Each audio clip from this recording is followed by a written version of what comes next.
Assalamualaikum warahmatullahi wabarakatuh. Alhamdulillahirabbil alamin wa bihi nasta'in ala umuri dunya waddin. Wa sallallahu wasallama ala sayyidina Muhammadin khatamin nabiyyin wa ala alihi wa sahbihi ajma'in. Rabbi israh li sadri wa yassir li amri wahlul 'uqdatam min lisani yafqahu qawli. Nawaitu ta'alluma wa ta'lim wan naf'a wal intifa' wal mudzakarata wat tadhkir wal ifadah wal istifadah wal hatta ala tamassuki bi kitabillah wa sunnati rasulih wad du'a ila al huda wa dalalah ala al khair ibtigha' mardatillah wa thawabi subhanahu wa ta'ala. Amma ba'du. Alhamdulillah, puja dan puji syukur kehadirat Allah subhanahu wa ta'ala yang masih memberikan kita taufik, memberikan kita hidayah, memberikan kita kekuatan, memberikan kita kesehatan, memberikan kita umur panjang, sehingga kita bisa berkumpul di masjid yang mulia ini untuk menggali lebih dalam lagi daripada warisan Nabi Muhammad SAW. Karena kalau kita tahu bahwasannya Nabi Muhammad SAW tidak mewariskan harta, tidak mewariskan dirham atau dinar, akan tetapi yang diwariskan oleh Nabi Muhammad SAW adalah ilmu. Sehingga seseorang yang mengambil daripada ilmu warisan Nabi Muhammad SAW, dia mendapatkan julukan warathatul anbiya. Dia mendapatkan julukan sebagai pewaris para nabi. Sehingga derajat mereka pun akan dinaikkan oleh Allah Subhanahu wa ta'ala, hanya berbeda 1 derajat dengan para nabi kelak di hari kiamat. Alias orang-orang yang mencari ilmu, orang-orang daripada para ulama dan para tullabul ilm, orang yang mencari ilmu kelak di hari kiamat akan mendapatkan derajat yang tinggi di sisi Allah Subhanahu wa ta'ala, hanya berbeda beberapa derajat dengan para nabi. Semoga ilmu yang kita dapatkan pada pagi hari ini menjadi ilmu yang bermanfaat di dunia dan di akhirat. Amin Allahumma amin.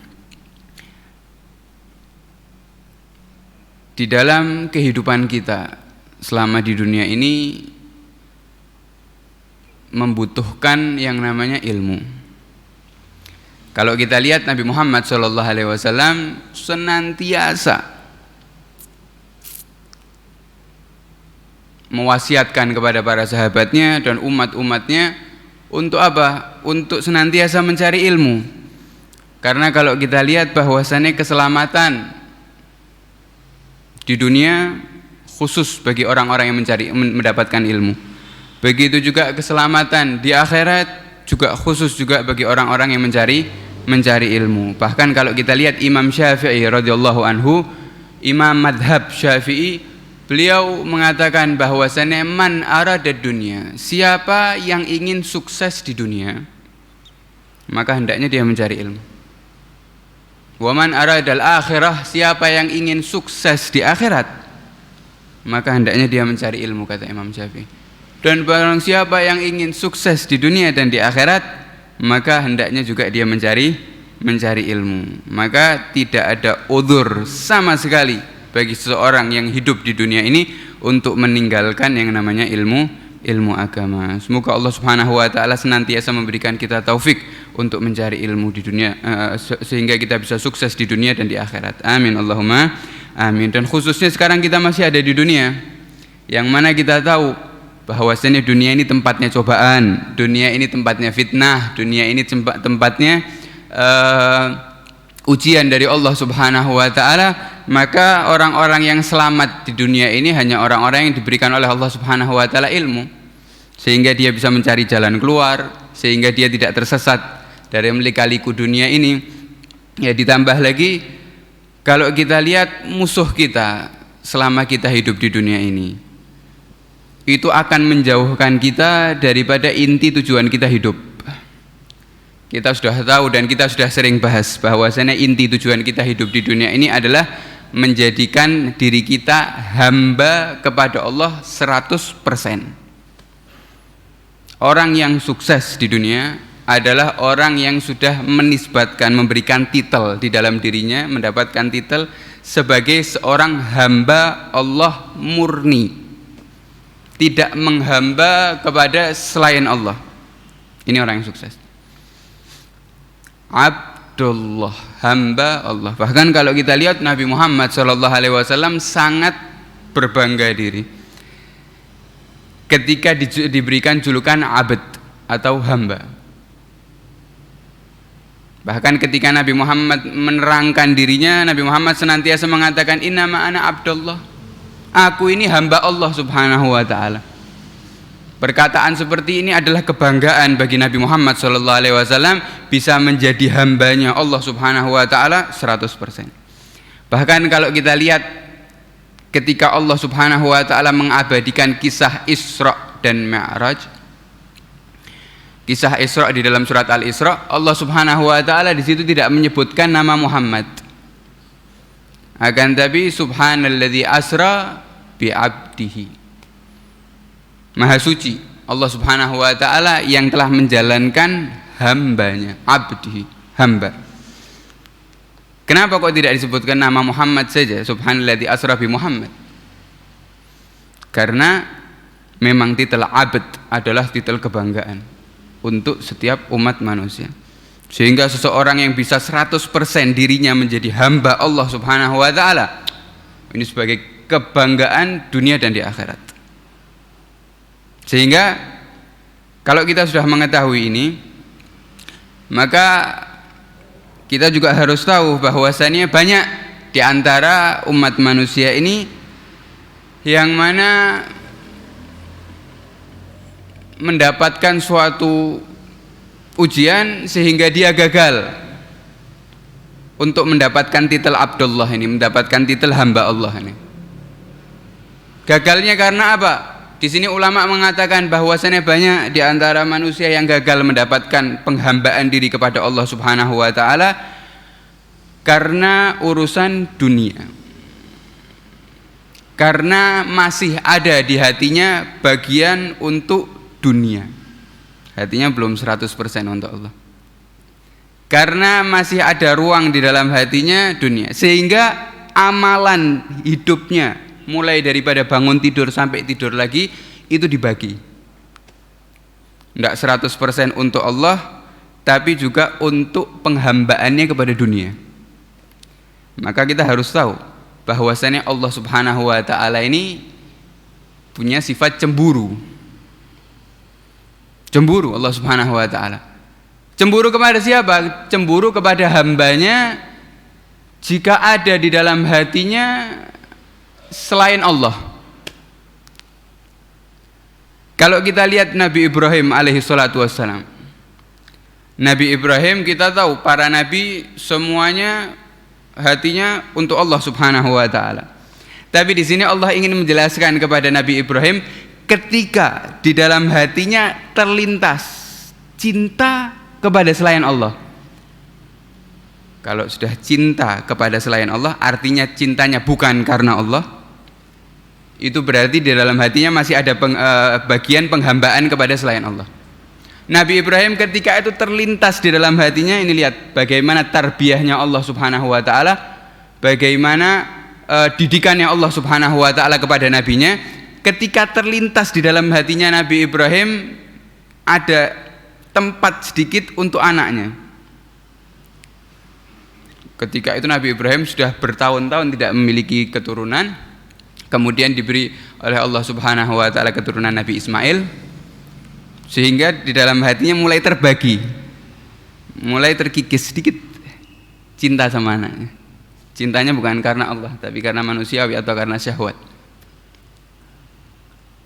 Sehingga ketika terkikis Allah cemburu kepada Nabi Ibrahim, kau ini kekasihku, tapi kenapa kau ada di hatimu selain aku? Sehingga Allah memerintahkan Nabi Ibrahim apa? Untuk memenggal Nabi Ismail. Diuji sama Allah Subhanahu wa ta'ala, diberikan ujian bagaimana? Kau ini cinta sama anakmu ini karena aku atau bukan? Kenapa kok ada bagian selain aku di hatimu? Sehingga ketika diuji oleh Allah Subhanahu wa ta'ala, Di dalam mimpinya untuk memenggal Nabi Ismail, ternyata Nabi Ibrahim telah lulus daripada ujian. Nabi Ibrahim melaksanakan daripada perintah Allah Subhanahu wa taala memang karena cinta 100% untuk Allah Subhanahu wa taala.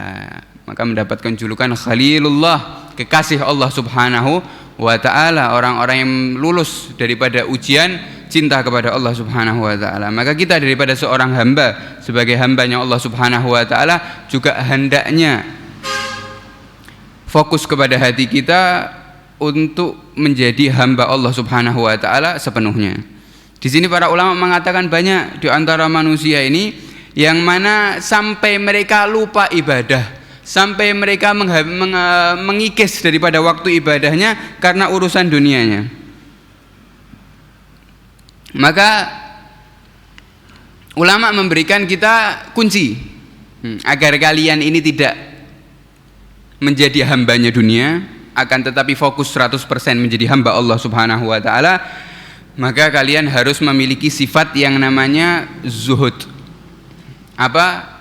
Tidak cinta dunia. Nanti kita akan membahas apa makna daripada zuhud yang dimaksud oleh para ulama. Kenapa kok kita diperintahkan oleh para ulama untuk menjauhi yang namanya dunia ini, alias menjauhi dengan hati kita?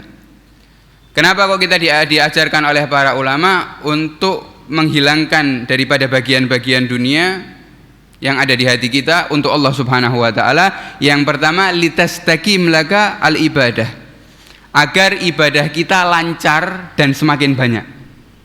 Ya. Karena kalau kita lihat dunia ini kalau sudah menguasai manusia, maka dia bisa menguasai dua hal. Ya, bisa menguasai dua hal. Yang pertama, dunia ini bisa menguasai anggota tubuh zahir kita. Ya, anggota tubuh apa? Zahir kita. Badan kita. Contohnya bagaimana? Contohnya waktu kita bisa terbagi, hilang sebagian ibadah kita hanya untuk urusan dunia. Waktu kita bisa, atau bahkan waliyadubillah, waktu ibadah kita bisa semakin berkurang, terkikis karena urusan apa? Urusan dunia kita. Ya. Karena para ulama di sini mempermisalkan seseorang ini antara orang yang sibuk dengan dunianya dan sibuk dengan akhiratnya itu seperti orang yang berdiri di antara arah barat dengan arah timur. Arah barat dengan arah timur. Kita berdiri di tengah-tengahnya. Misal arah barat adalah ibadah atau akhirat, arah timur adalah dunia. Kita berdiri di tengah-tengah. Orang yang menyibukkan dirinya dengan dunianya, artinya orang yang semakin mendekat dengan arah timur. Dalam waktu yang bertepatan dia juga semakin jauh dari arah barat. Begitu juga orang yang semakin dekat dengan arah barat, dalam suatu waktu dia juga semakin jauh dari arah timur. Artinya orang yang berdiri dalam tengah, kita sekarang berdiri di tengah-tengah antara ibadah dengan dunia. Jika kita menyibukkan diri kita dengan dunia, maka kita akan semakin jauh dengan akhirat. Tapi jika kita semakin dekat dengan akhirat, maka kita jauh daripada dunia. Dipermisalkan oleh para ulama seperti itu. Sehingga di sini diajarkan oleh para ulama untuk agar fokus dengan ibadah, jauhi yang namanya cinta kepada dunia, agar apa? Istiqamah dalam ibadah kita, tidak terganggu daripada ibadah kita. Ini yang pertama. Orang yang sibuk dengan dunianya atau dunia ini bisa menguasai zahir kita. Ada juga dunia ini juga bisa menguasai hati kita, batin kita. Ya, dunia ini bisa menguasai batin kita. Maka kalau kita lihat banyak, dan ini orang-orang yang sangat rugi daripada manusia yang dia tidak terlalu sibuk dengan dunia, alias kesibukannya untuk mencari nafkah atau kesibukannya untuk memperbanyak dunia tidak ada, alias misal ekonominya rendah, kita katakan orang miskin atau orang fakir, dia tidak memiliki waktu banyak untuk mencari dunia. Akan tetapi yang membuat mereka rugi adalah dunianya telah menguasai batinnya. Zahirnya tidak dikuasai dengan dunia karena dia tidak memiliki harta, fakir miskin. Tapi hatinya yang ada di pikirannya, aku harus punya ini, aku pingin derajat yang tinggi di sisi manusia, aku ingin pujian manusia, aku ingin harta yang banyak, aku sibuk.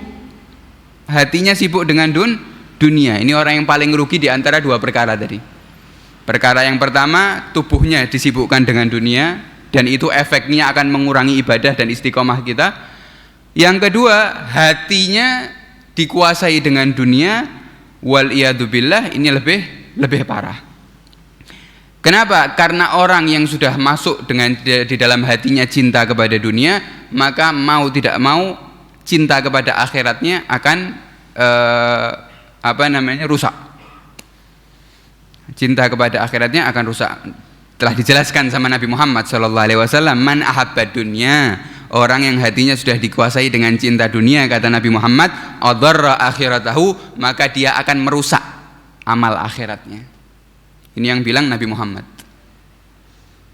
Orang yang sudah kemasukan yang namanya cinta dunia akan rusak nih amal akhiratnya.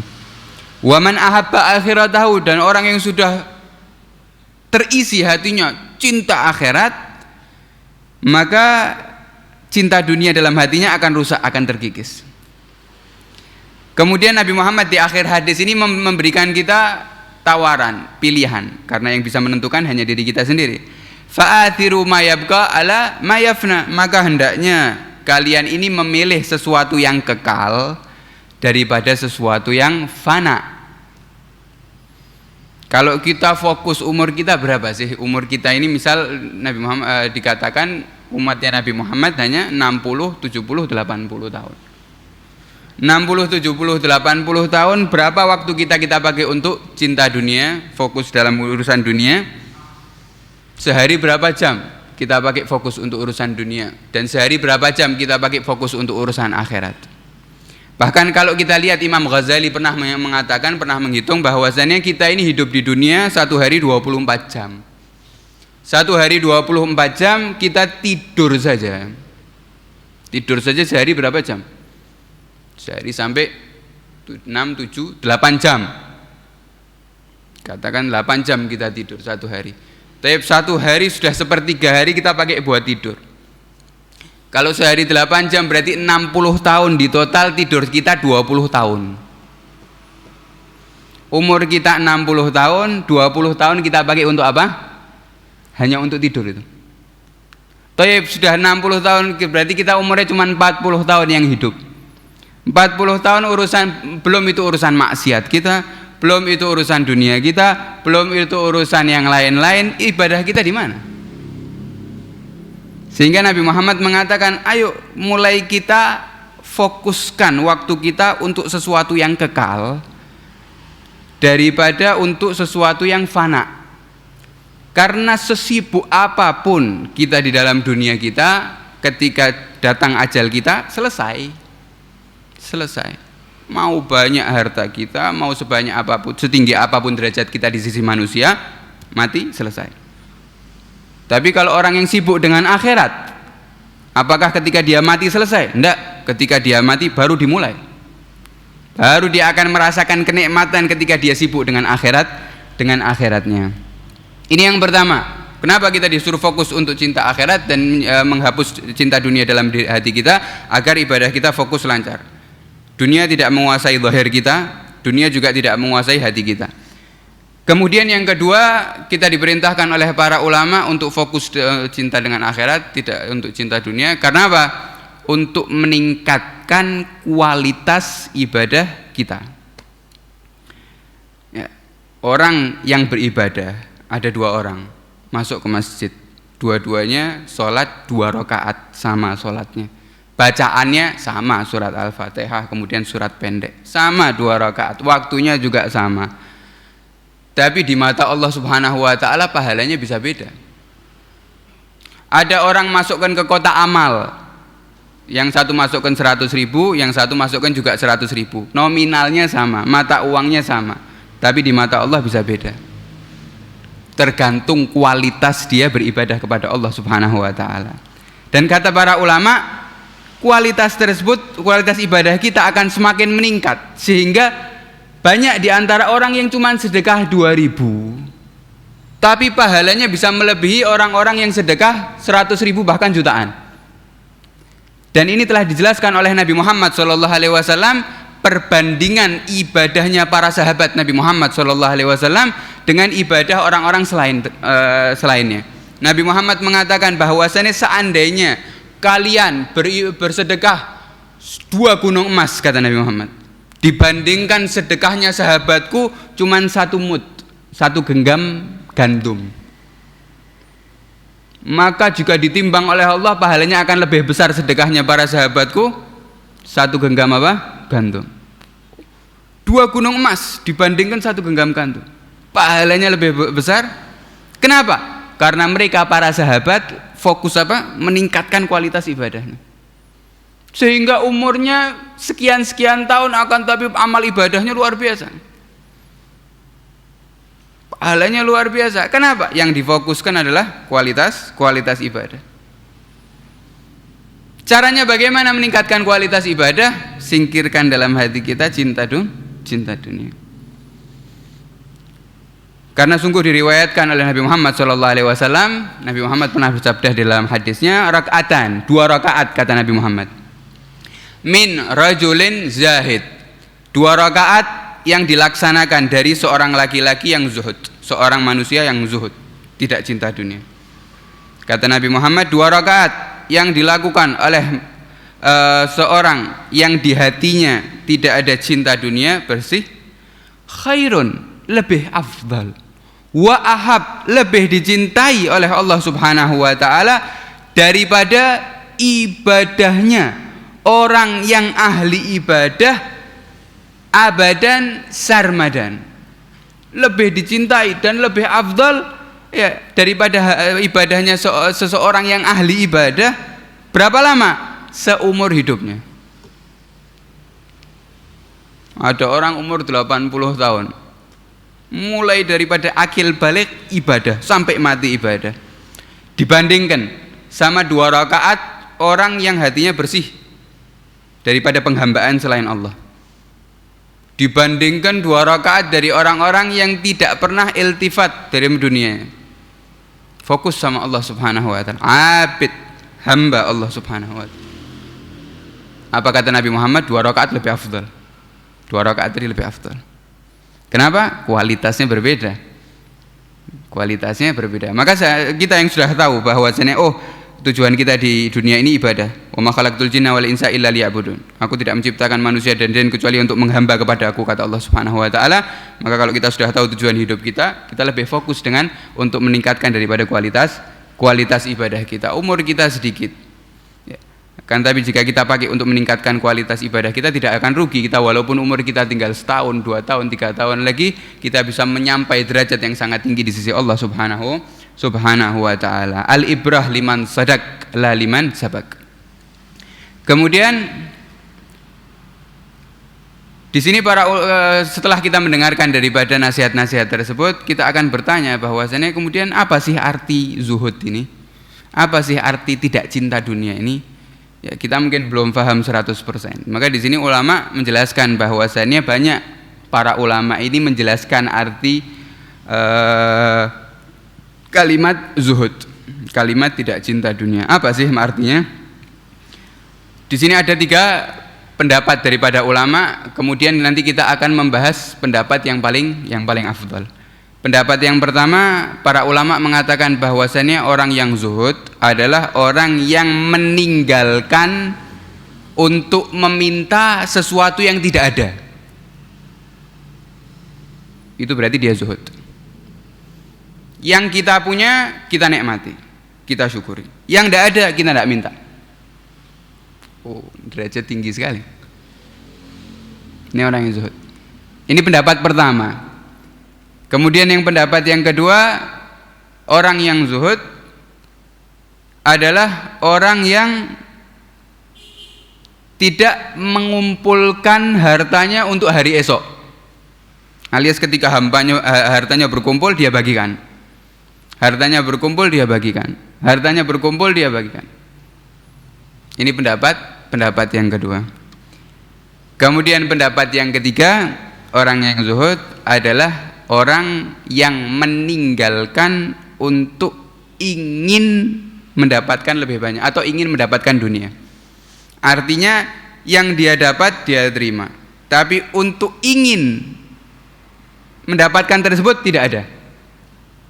Dia dapat alhamdulillah, tapi untuk ingin tadi enggak ingin. Dapat alhamdulillah, ingin enggak. Ya, artinya yang ketiga ini pendapat yang ketiga adalah pendapat urusan hati semua. Karena yang ditekankan di dalam ulama yang mengatakan yang ketiga ini menginginkan daripada dunia tersebut tidak ada. Ya, daripada tiga pendapat para ulama tadi, bahwasannya kita sudah sering melihat daripada banyak para ulama yang memang fokus di dalam tiga perkara tadi. Yang pertama, meninggalkan untuk meminta sesuatu yang tidak ada, yang dia tidak punya, tidak mau diminta. Pernah ketika itu ada salah satu ulama datang kepada salah satu ulama ketika itu tawaf di depan Ka'bah. Ketika tawaf di depan Ka'bah, ya, ada salah satu pemerintah di zaman tersebut mendatangi ulama tersebut seraya mengatakan bahwasannya kau ini orang yang alim, kau ini orang yang dekat kepada Allah Subhanahu wa taala, dan aku ya orang yang memiliki derajat di dunia, dia sebagai pemerintah ingin memberikan kepadamu permintaan. Apapun yang kau minta sekarang aku akan berikan kepadamu. Kau minta rumah tak kasih, minta kendaraan tak kasih, minta apapun tak kasih. Sekarang minta kau, terserah. Kemudian kata ulama ini mengatakan bahwasannya ya sudah, kalau kau mau memberikan aku semua yang aku inginkan, berikan kepadaku pengampunan dosa. Aku ingin dosaku diampuni. Kata pemerintah ini mengatakan, loh, kalau itu aku tidak bisa. Kalau itu hanya Allah Subhanahu wa taala yang bisa. Aku hanya memberikan kepadamu urusan dunia. Ya sudah, yang lain. Aku dijamin masuk surga. Tambah lagi. Tidak bisa itu. Itu bukan kehendakku.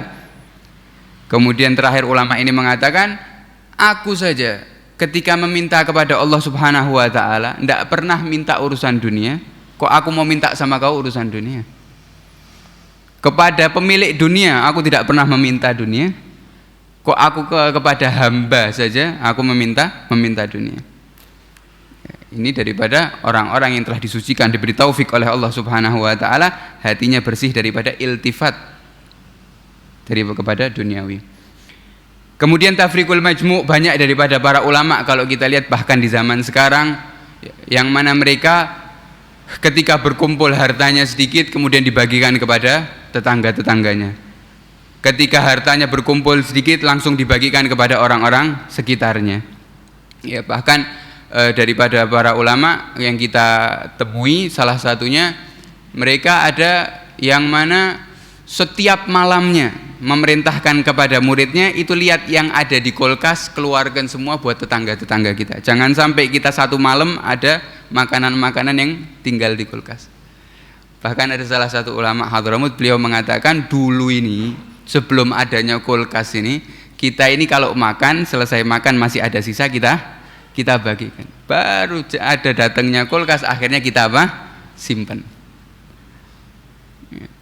Sampai seperti itu mereka para ulama, haris, sangat fokus di dalam hatinya untuk tidak menyia-nyiakan bagian dalam hatinya untuk urusan dunia. Akan tapi di sini para ulama, khususnya Imam Ghazali, mengatakan bahwasannya yang terfokus daripada tiga pendapat ini adalah pendapat yang terakhir, yaitu hendaknya hati kita, minimal hati kita, untuk tidak mengharap tidak mengharap kenikmatan dunia, tidak mengharap cinta dunia, tidak mengharap sesuatu daripada urusan dunia. Kita harus paham di sini. Bukan maknanya tidak mengharap dunia artinya tidak mau semuanya atau bahkan inginnya jadi fakir miskin, bukan. Tapi tidak mengharap dunia artinya tidak menjadikan dunia ada di hatinya. Karena banyak dari antara para ulama yang mereka menyibukkan waktunya untuk mencari dunia, tapi tujuannya apa? Akhirat. Banyak. Dan itu tidak termasuk. Banyak di antara para ulama yang kaya raya, akan tapi hartanya cuma ada di tangan, tidak sampai di hati. Termasuk zuhud. Karena inti daripada pendapat yang ketiga ini, tidak ada bagian di dalam hatinya menginginkan dunia tersebut tetap bersama dia, atau dunia tersebut tidak berkurang, atau dia ingin mendapatkan dunia tersebut. Jadi bisa dipahami di sini ya. Kalau kita lihat ada anaknya Syekh Abu Bakar bin Salim yang bernama Husain bin Syekh Abu Bakar bin Salim. Beliau telah diberi sama Allah Subhanahu wa taala segala kenikmatan duniawi. Mulai daripada daripada kenikmatan harta, emas, perak, kemudian wanita, kemudian tunggangan. Bahkan kalau kita bahkan dikisahkan ketika itu tempat daripada untuk kudanya Al Habib Husain bin Syekh Abu Bakar bin Salim itu sampai berhektar-hektar tanah hanya untuk tempat kudanya. Kudanya ada ratusan, hartanya di mana-mana, emasnya di mana-mana. Bahkan Syekh Abu Bakar bin Salim mengatakan akan datang kepadamu dunia sampai bukan hanya melewati pintu, sampai melewati jendela. Sampai Habib Husain bin Syekh Abu Bakar bin Salim ini orang yang sangat banyak hartanya.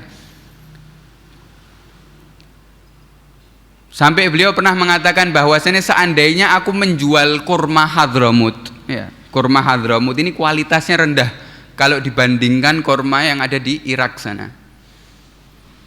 Kata Syekh Habib Husain ini mengatakan seandainya aku menjual kurma Hadramut tak jual di Irak, bakal lebih laku dan lebih laris daripada kurma Irak sana.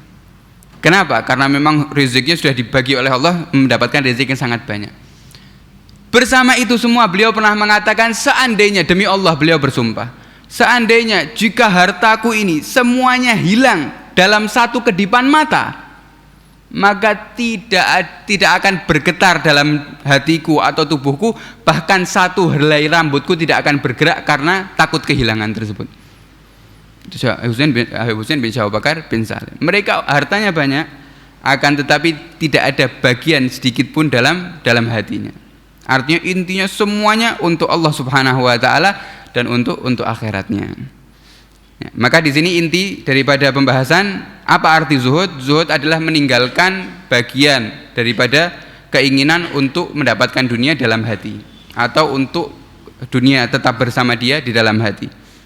Karena kalau kita lihat dalam Al-Quran, Allah ketika menjelaskan di dalam Al-Quran mengulang-ulangi ayat tersebut dengan kalimat yuridu, menginginkan. Kita baca daripada ayat Al-Quran, man kana yuridul akhirah, siapa yang menginginkan akhirat, kata Allah Subhanahu wa taala, nazid lahu fi harsih, maka kita akan berikan bagian yang sangat lebih, bahkan akan mendapatkan dunia dan di akhirat, dunia dan akhirat.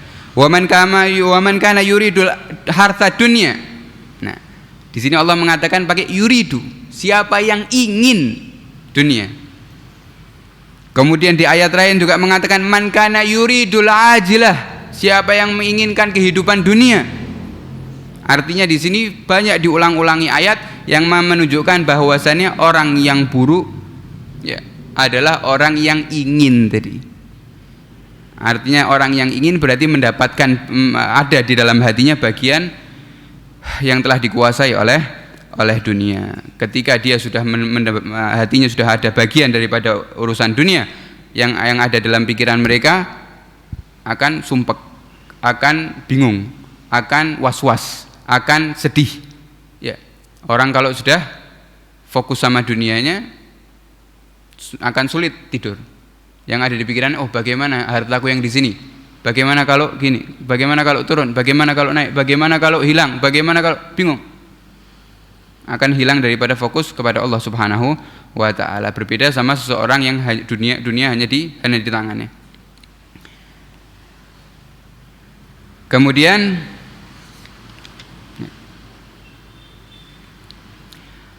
salah satu ulama mengatakan inna dunya aduwullah.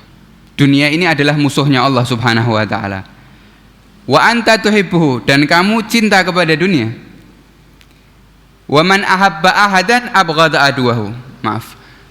Dunia adalah musuhnya Allah. Wa anta muhibbuhu, dan kamu cinta kepada Allah. Ya, kita dikatakan kita cinta sama Allah apa enggak? Jelas kita cinta sama Allah. Karena Allah telah memberikan kita kesehatan, Allah telah memberikan kita nikmat, Allah telah memberikan kita penjagaan, Allah telah memberikan kita nikmat Islam, nikmat iman, nikmat menjadi umatnya Nabi Muhammad, nikmat dekat-dekat para ulama, nikmat taufik, nikmat hidayah.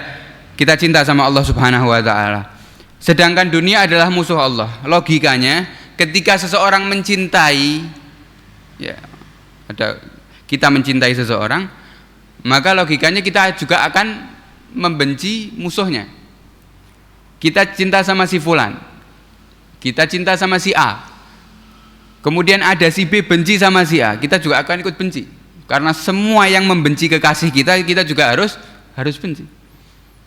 Karena dia musuh kekasih kita, itu kita juga harus benci. Begitu juga dikatakan di sini bahwasanya dunia ini musuhnya Allah. Kalau kita cinta sama Allah, kita juga harus benci musuhnya. Ini nasihat daripada para ulama. Kemudian dikatakan bahwasannya ya sudah, kalau kita sudah tahu penjelasannya yang sangat luar biasa daripada para ulama, maka timbul pertanyaan lagi dalam hati kita. Kalau begitu apa sih hukumnya zuhud? Apa sih hukumnya tidak cinta dunia? Apa sih hukumnya menginginkan dunia tadi? Apakah haram? Apakah makruh? Apakah wajib? Ya. Di sini dijawab oleh para ulama bahwasannya benci kepada dunia, jika dunia tersebut haram, maka hukumnya wajib. Jika kita kita cinta kepada dunia, kita disodorkan kepada kita dunia, dan dunia tersebut di dalam syariat hukumnya haram, maka kita harus apa? Membencinya. Wajib kita benci. Kalau kita menerimanya hukumnya haram. Akan tetapi benci kepada dunia yang mana dunia tersebut halal, dunia tersebut sesuatu yang halal, maka hukumnya sunnah. Jadi kita bisa tahu yang datang dalam diri kita, dunia yang ada di sekeliling kita.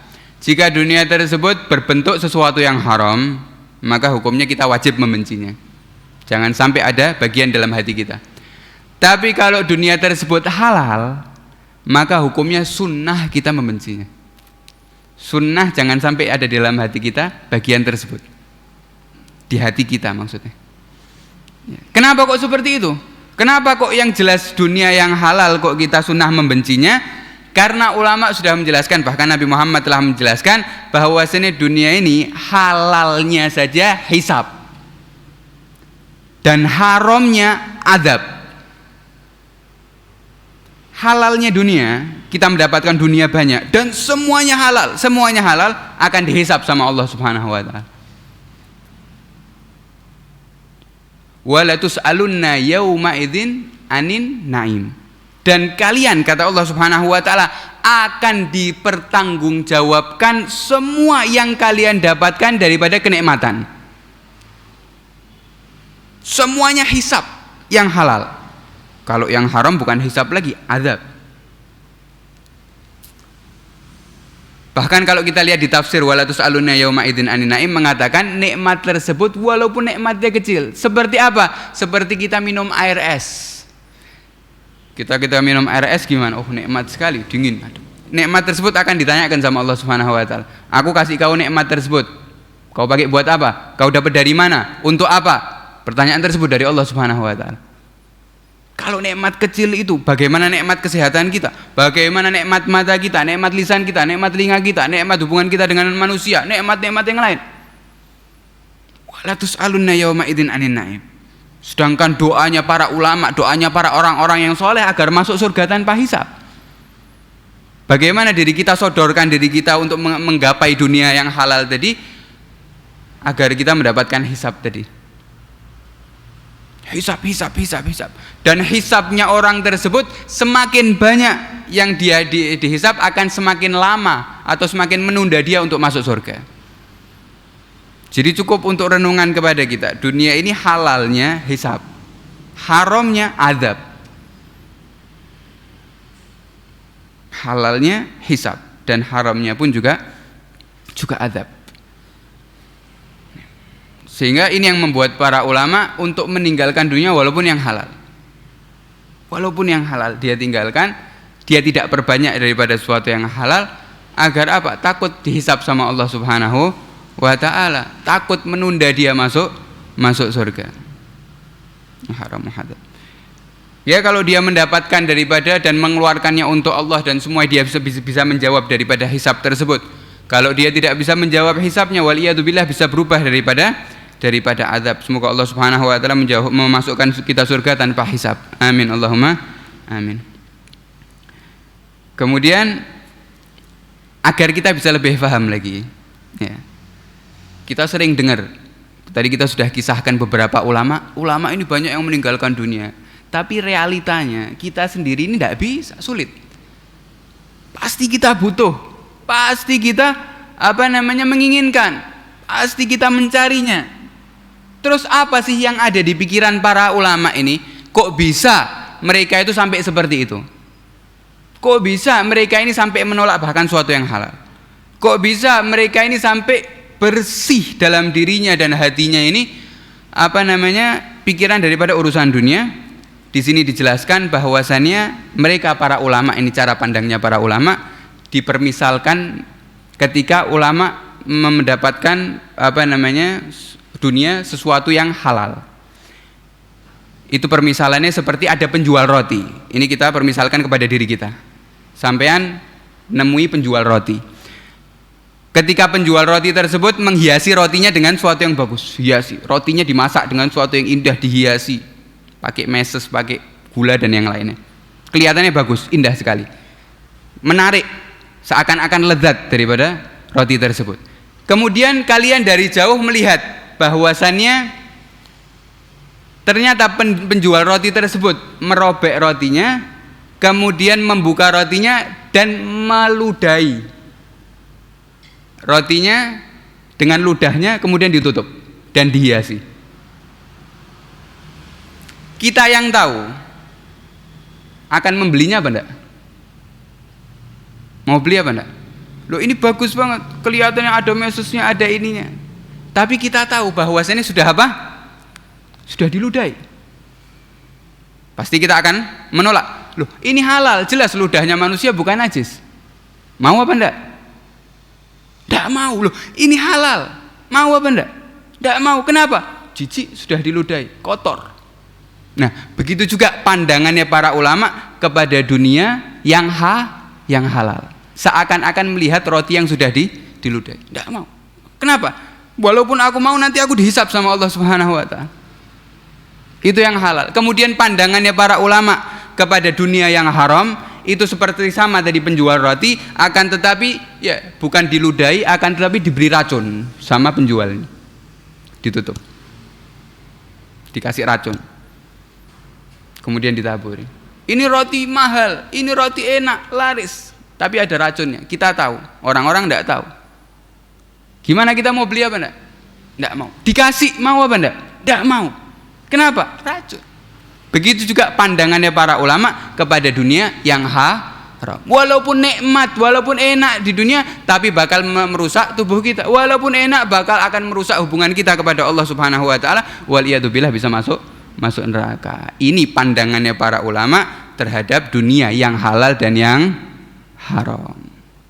Makanya beda orang yang alim yang mencari ilmu sehingga dia tahu bagaimana muamalah dengan dunia, sama orang yang jahil yang dia tidak mencari ilmu, tidak pernah hadir majelis ilmu, tentang pandangan dia kepada dunia. Semoga Allah Subhanahu wa taala mensucikan hati kita daripada cinta dunia dan menyelamatkan kita di dunia dan di akhirat, dan memberikan kita rizki yang halal yang berkah, itu sehingga memasukkan diri kita ke dalam surga Allah Subhanahu wa taala tanpa hisab, memberikan ilmu kita ilmu yang bermanfaat di dunia dan di akhirat. Amin Allahumma amin. Sallallahu alaihi wasallam Muhammad wa ala alihi wasallam wa afu minkum. Wassalamualaikum warahmatullahi wabarakatuh.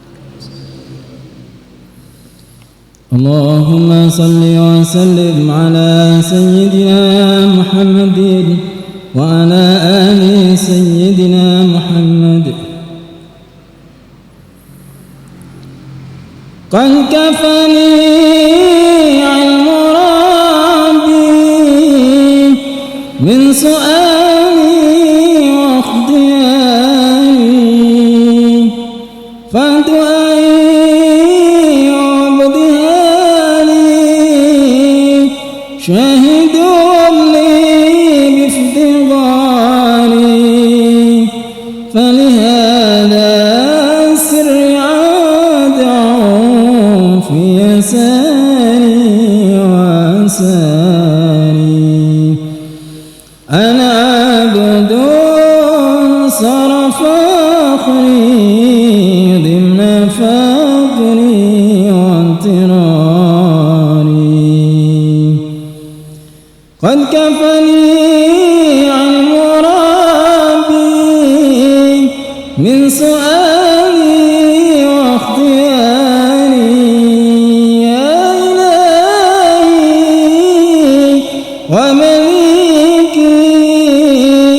أنت تعلم كيف حالي وبما قد حل قلبي من هموم واشتغالي فتداركني بلطف منك يا مولى الموالي يا كريم الوجه والسنين قبل أن يفنى اصطبالي قد كفاني علم ربي من سؤالي واختياري يا سريع الغيث عوسى منك يدركني سريعا يهزم العصر ياتي بالذي أرجو جميعا يا قريبا يا مجيبا يا عليما يا سميعا قد حققت بعجزي وخضوعي وانكساري قد كفاني علم ربي من سؤالي واختياري قد كفاني علم ربي من سؤالي واختياري حاجة في النفس يا رب فاقضها يا خير قاضي وأرح سري وقلبي من لظى أشواقي في سرور وحضور وإذا ما كنت راضي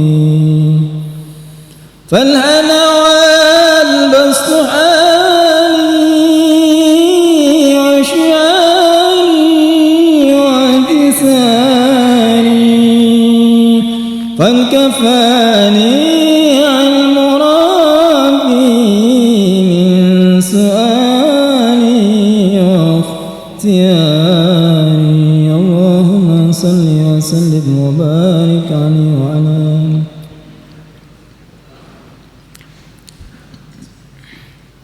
لا إله إلا الله الموجود في كل زمان لا إله إلا الله الموجود في كل زمان لا إله إلا الله المعبود في كل مكان لا إله إلا الله المعبود في كل مكان لا إله إلا الله المذكور بكل لسان لا إله إلا الله المذكور بكل لسان لا إله إلا الله المعروف بالإحسان لا إله إلا الله المعروف بالإحسان لا إله إلا الله كل يوم هو في شان لا